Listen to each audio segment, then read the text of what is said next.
వెళ్తున్నాం అని పనమ్మాయి చెప్పిందంట. సరే ఇదిగో ఈ 100 రూపాయలు దేవుడి వరకు చేరేలా చూడు అని ఓనర్ అమ్మ 100 రూపాయలు తీసి తన చేతిలో పెట్టింది. వెంటనే తన కొంగుకి ఆ 100 రూపాయలు కట్టేసుకుంది పనమ్మాయి. కుటుంబంతో సహా రైల్వే స్టేషన్ రీచ్ అయిపోయింది తిరుపతికి ట్రైన్ ఎక్కడానికి. రైల్వే స్టేషన్ లో ఒక ముసీలావిడ అడుక్కుంటోంది.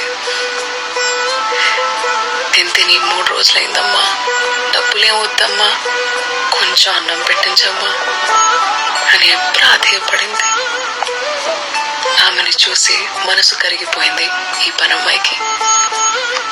ఓనర్ అమ్మకి ఎలాగో తెలియదులే అని అనుకుంటూనే తన కొంగులో ఉన్న 100 రూపాయలు తీసి ప్లేట్ మీల్స్ కొని ముసలామ్మకి పెట్టేసింది. ట్రైన్ ఎక్కేసింది.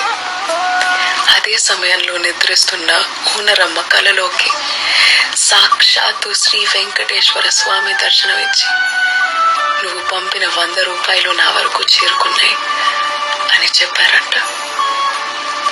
చక్కని నిద్రలోంచి లేచి ఇంకా అది తిరుపతి చేరుకుని ఉండదే అని వెంటనే పనమ్మాయికి కాల్ చేసింది.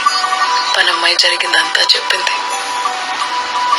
అప్పుడు అర్థమైంది ఆవిడికి, మానవ సేవే మాధవ సేవని. చిన్న కథ నచ్చిందా?